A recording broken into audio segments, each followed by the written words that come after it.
What's up, y'all? My name is Johnny Rumble. I'm standing here in front of a Global Hawk aircraft over at Beale Air Force Base during their wonderful air show. And I have to officially say, because of all the military hardware around here, I am geeking the out.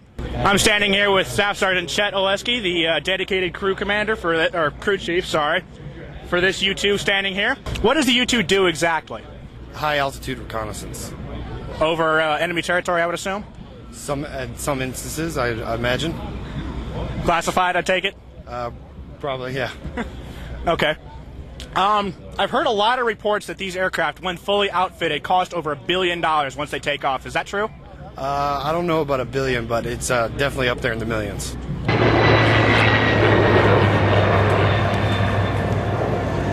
that was absolutely pointless. And I'm here with Captain Nails in front of his F-15D. Where are you from, Captain?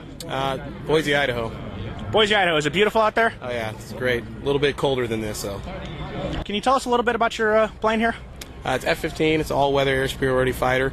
We do air-to-air combat missions, and our two primary missions are offensive counter-air, defensive counter-air. Basically, in a nutshell, we either escort our bombers in, or we keep their bombers from trying to bomb us. Sounds like fun. Yes, it's a good time. A lot of training. Get to go really fast. Pull a lot of Gs. How many G-forces can this airframe hold? We can pull 9G. 9 Gs. What's that like? Everything above 7 feels the same. It just hurts a lot. You know, I came from a military background. What do you have to say to a lot of people that says fighter pilots just have big egos and nothing else? What do I say to that? So you have to. Being a fighter pilot is highly demanding, and everybody's really proud of what they've accomplished to get where they're at now. If you could be flying right now, would you? Of course. Right, sitting here on the ground, right? Yeah. And I'm standing, well, perhaps not next to, a good distance away from a KC-10 extender, a refueling aircraft for the United States Air Force. These models came online in the 80s. They were supposed to replace the KC... completely forgot. We'd like to cut that. Roll again. And I'm standing here in front of a, well, perhaps not in front of, but a good distance away from a KC-10 extender. These are refueling aircraft for the United States Air Force. The model came online in the 80s. It was designed to replace the KC-135. Unfortunately, it didn't happen. But these aircraft are much more capable than the 135s ever will be. They not only haul gas, but they can also pass gas. I'm standing here with Captain McPherson, who's inside the aircraft. His choice. But he's a evaluator on the T-1A Jayhawk, correct? Correct. Out of Laughlin Air Force Base, Texas. What's it like flying this aircraft? It's a blast. I've been really lucky. I've been able to fly 5 aircraft so far in my time in the Air Force, and this is definitely up there with one of the best aircraft I've ever flown. It's very forgiving, very fun, very easy plane to fly, but it's a very good trainer for what we use it for. What's it like living in Laughlin, Texas? Hot. Just hot? It's very hot. It's a border town. It's kind of cool to get immersed a little bit in the Hispanic culture that's down there. There's a beautiful lake, but it's like a lot of UPT bases. It's kind of out in the middle of nowhere, out in the distance, and it makes the base community real tight. But often it's a far drive away from anything metropolitan. You mentioned the Air Force might move you again in a year. If you could have your choice of assignments after this, what would it be? I'm actually really looking into the U-2 program here, which is kind of the reason why I snagged this jet to come out to this air show. I wanted to check out what this place was like and get to know the people on the base, and so far I like what I've seen. After the U-2, would you like to get your astronaut wings, just out of curiosity? Is that a dream for you? It's crossed my mind. I gotta get permission from the wife, and we'll see what comes from there. Lots of people out here at Beale. Cha-cha-cha. It's people from the sky. There's people in there. Hello, people. Are you done?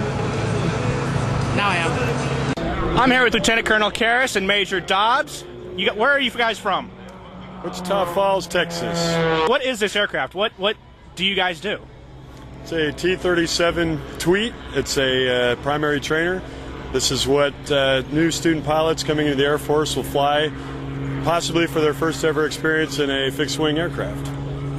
I've heard that they're starting to retire these jets. Is that true?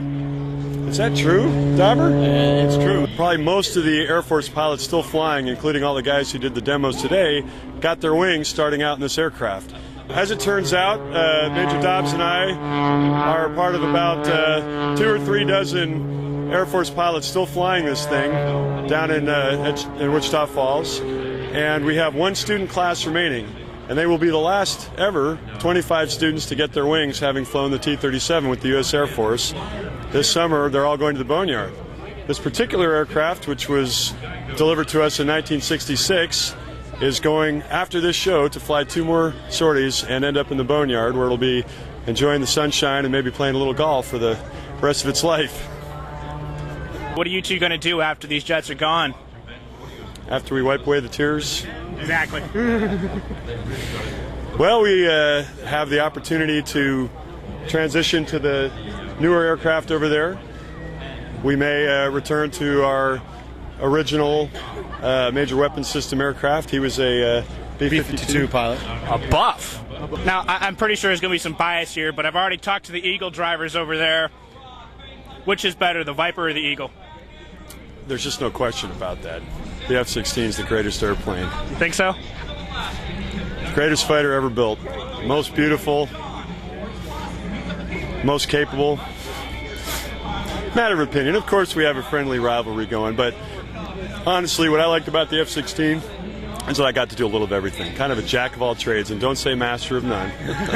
Expert at all those trades as well. It was a lot of fun to fly. Absolutely fantastic airplane. Now, I know I got the same question for you. Buff or bone? Well, I think it's not confirmed, but I believe the B-1 inside the bomb bay is pink. Now you take or leave that, but next time you go to an air show, you can validate that one, because I think it's pink on the inside. But all right, I'll do that. I'll take a look up there. And here we have the B-52G model. It's known as the Strato Fortress officially, but there's an acronym being tossed around in the Air Force, the Marines, Navy, everybody.